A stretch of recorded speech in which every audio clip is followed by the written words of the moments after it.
Hi everybody, welcome to the update on Ohio Firebrick. So this is a reminder of what I'm trying to model. So this is the machine shop on the end and the big long 300-foot loading dock on this end, which I have to greatly compress. So here's where I left off in the machine shop. Considered pretty much done at this point, but decided that I needed to do one more thing, I think, to really make it look better. However, I think it's still, now I think it's a little bit too bright. so I'm going to do a boomer trick here, and I'm going to post a picture so you can go watch his video on what it is. I've already done the other end, and this is what the other end looks like. So it dulls it down a little bit. So again, I'll just let him show you how to do it and take the credit for it, because it's pretty easy, neat technique, and I intend to do the whole building like that. If you go to Boomer's YouTube page, you should be able to find it. It's actually weathering a locomotive, but it works on other things too. It's a Easy Pro Paint Fade Tip, I believe is the name of it. You'll see it just a second here. So this is where we left off on the roof on the last episode, and it's sort of been kicking my butt a little bit, but I think I've got it where I want it now. Okay, so this is the bottom that I showed you the other day in the video. Went ahead and just hit it with a coat of gray spray paint. I don't think you're ever going to be able to see any of it, but I just didn't want it to be white. I looked at the photo, and one of the photos I took that showed the length of the dock, it looked like the supports were about 32 feet apart. Basically, when you're doing carpentry, it's usually multiples of 2, 4, 6, or 8. If you go to Lowe's, you can buy an 8-foot board, a 10-foot board, a 12-foot board. You're not going to find an 11-foot board. I can't see.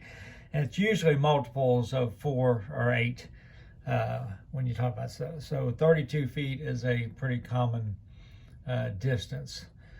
So I drilled holes. I measured out through there, and there's drill holes.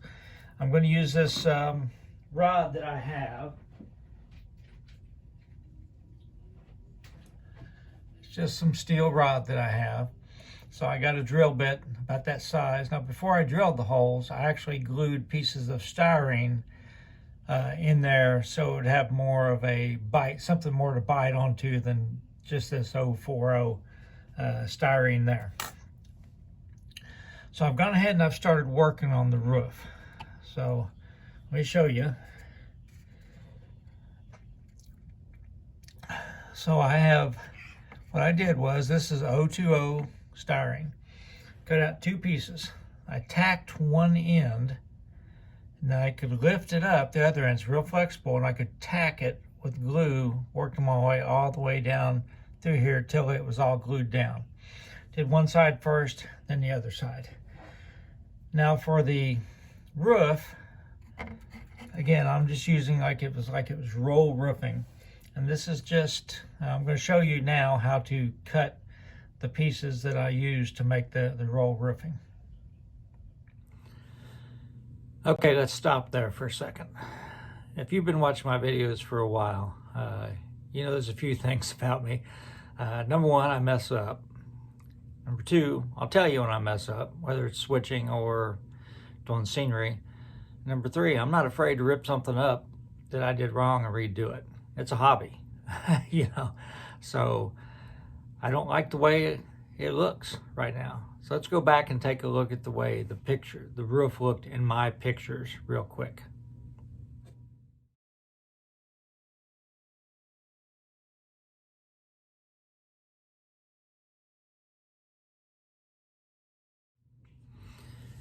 In neither of those pictures, now admittedly it's a point and shoot 35 millimeter and I was some distance away, but even in the pictures from aerial photos I've seen, can you see anything that looks like that? So I peeled it off. Yeah. If I change my mind, I can stick it back on. I peeled it off. And I'm just going to, let me show you what I did.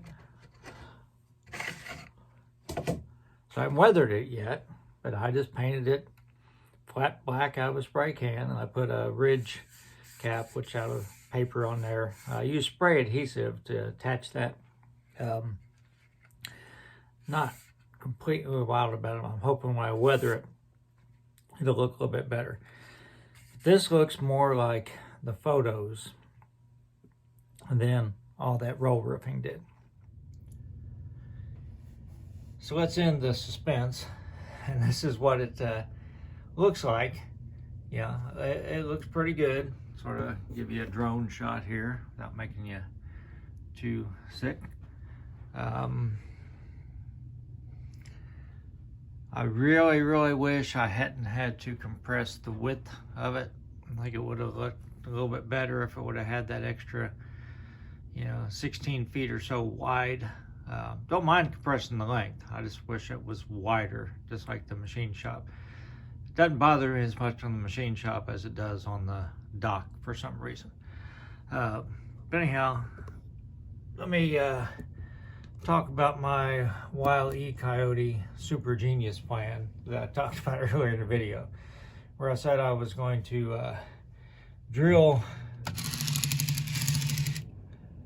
This is removable, and when you remove it, you'll see what I did when I remove it. I have to be careful because I don't want to pop these things off.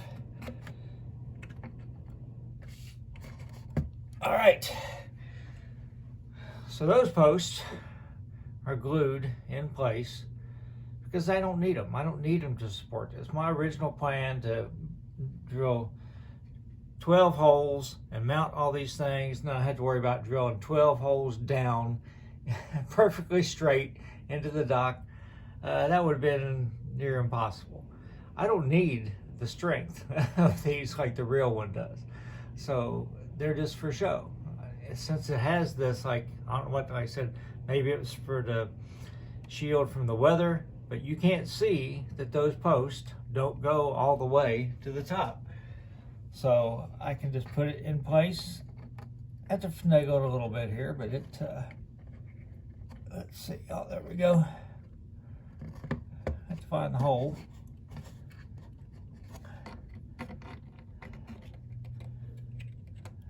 And once it's in place, you can't really tell that those posts don't go all the way up.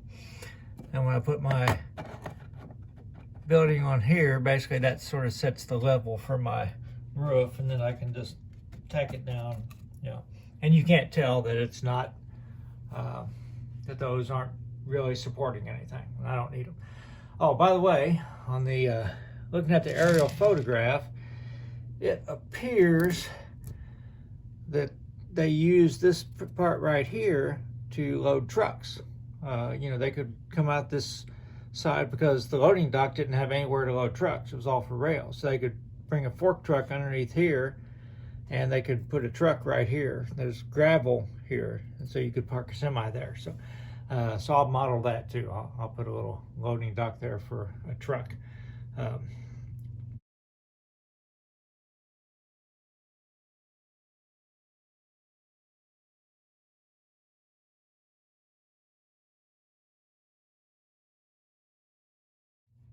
So I'm done with this pretty much. Of course, the real one was full of bricks, fork truck or two, other stuff. So I'm going to have to figure out how to make some pallets full of bricks, a bunch of them. So the next project on the brickyard is the tunnel kiln, which will go behind it. Again, I can only model one tunnel kiln, and it looks like it's maybe a little narrower than the warehouse. I can probably try to scale it out using the aerial photograph, or not the warehouse, the machine shop. So I'm going to do that. I am thinking about, so I've got this little extension on here because the door, clears it, but I could actually extend the scenery on out here.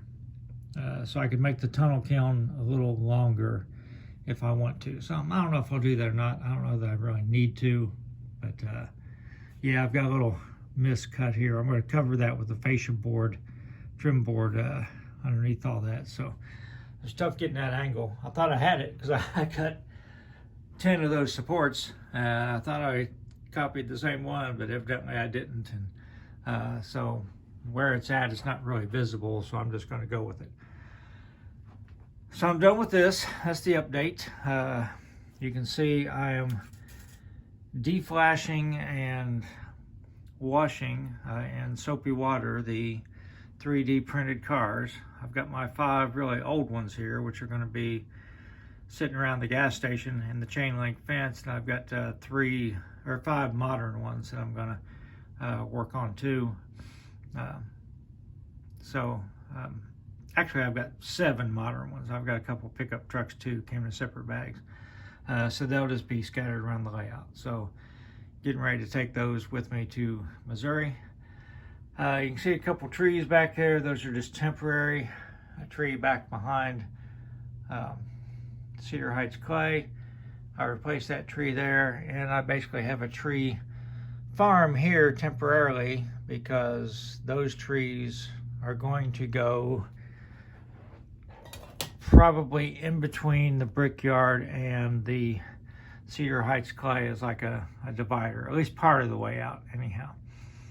Not all the way out, but part of the way out. So I made a bunch of trees. I needed somewhere to keep them, so I just stuck them in here right now. So of course they're in the way of me building anything in there, but that's they'll be all right there for a while. And I've just set the gas station there because I kept bumping it when I was moving the other stuff. Let me step in front of the camera here for a second. First of all, yeah, I did get a haircut from when I filmed the other thing to now, getting ready for my trip. One of my subscribers noticed that I'm getting close to 1,000 subscriptions. So thank you, everybody. Sort of, it's become like a YouTube tradition. It's sort of like getting a hole-in-one in golf, I guess, which I've never experienced, is that you have to buy everybody a round of drinks or something. But sort of a lot of people have a little contest or a giveaway when they reach 1,000. So haven't figured out exactly what I'm going to do yet because I have people that like N-scale, probably the majority of the people. I have some people that like the G-scale videos, and then I have some railfan videos. So G-scale guy may not be thrilled if I gave him a N-scale car. So what I'm thinking about doing right now is, you see I had my brother-in-law Photoshop a logo for the railroad. I'm also making one for the N&W Hagen's branch. And I think I'll make a couple of coffee cups and just give them away once I hit that 1,000 and figure out a way to do this giveaway. I'm not going to offer them for sale. They're going to be highly collectible because I'll make a set for myself, and I'll make a set for a couple friends, probably my brother-in-law since he's made the logos. But I'm not going to start like a store like the guys on the East Terminal Railroad do. I just don't want to mess with that, So, but anyhow, that's probably what I'm going to do to satisfy, to thank everybody for subscribing. But I'll keep you posted. I'm at 976 or something like that now. And the way I go up, it'll probably take me 2 or 3 weeks to get to 1,000, and then I might drop back below like I did at 500. So we'll see.